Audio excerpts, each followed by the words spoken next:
بسم اللہ الرحمن الرحیم۔ السلام علیکم۔ دی ویژن نیوز کے ساتھ میں ہوں فوزیہ مصطفیٰ۔ تحریک انصاف نے وزیر اعظم کی جانب سے دی گئی آفر مسترد کر دی۔ Chairman P T I barrister Gohar نے کہا کہ ہماری حکومت کے خلاف چارج شیٹ بہت لمبی ہے، وزیر اعظم کے آفر کو قبول نہیں کیا جا سکتا۔ انہوں نے رد عمل دیتے ہوئے کہا کہ وزیر اعظم کا بیان ہمارے مطالبات سے ہٹ کر ہے۔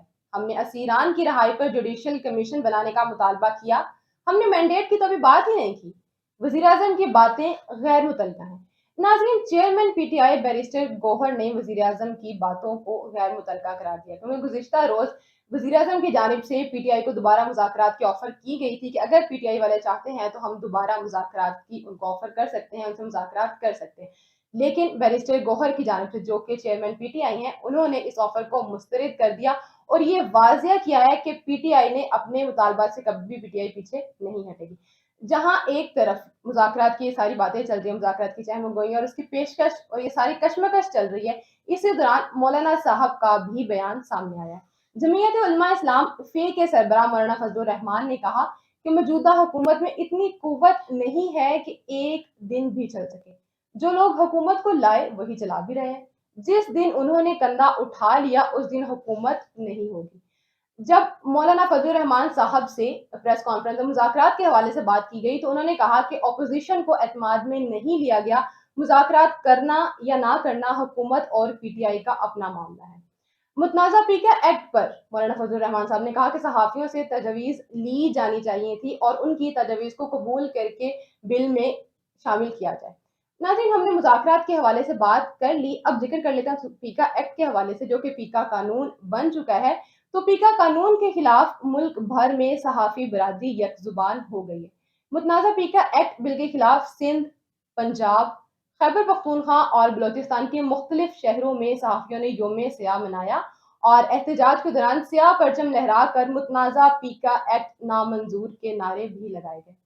Pakistan federal union of journalist کے صدر افضل بٹ نے کہا کہ ہم نے پریس فریڈم موومنٹ کا آغاز کیا ہے، حکومت کو پہلے بھی خبردار کیا تھا کہ صحافی تقسیم کا شکار نہیں ہے۔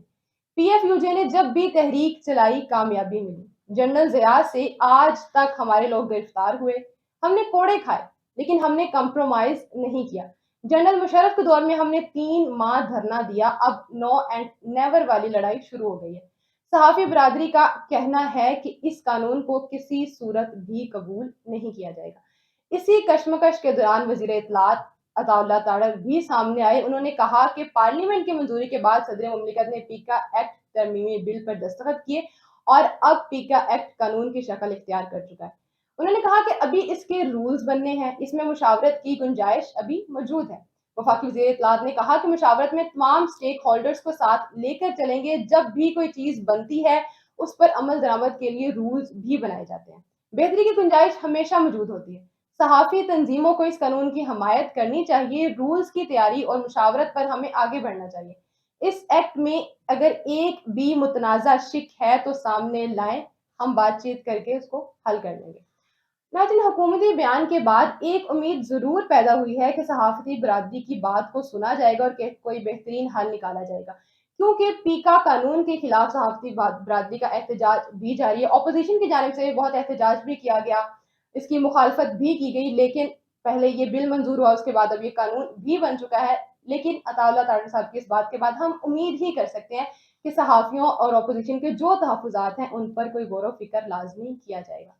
اب مزید بات کر لیتے ہیں، وادی مہران میں بھی سیاسی گرما گرمی عروج پر ہے، کیونکہ ایک بار پھر ایم کیو ایم پاکستان اور پاکستان پیپلز پارٹی آمنے سامنے ہیں۔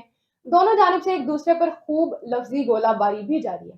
ایم کیو ایم پاکستان کی جانب سے جاری بیان میں کہا گیا کہ پیپلز پارٹی کے رہنماؤں نے کرپشن میں پی ایچ ڈی کر رکھی ہے۔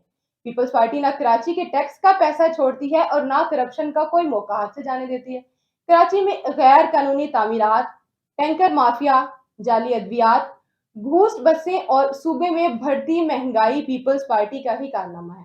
انہوں نے کہا کہ کراچی کے نوجوانوں کی نوکریاں ہڑپ کرنا، بوکس امتحانی نتائج کے ذریعے تعلیمی دروازے بند کرنا پیپلز پارٹی کا کریڈٹ ہے۔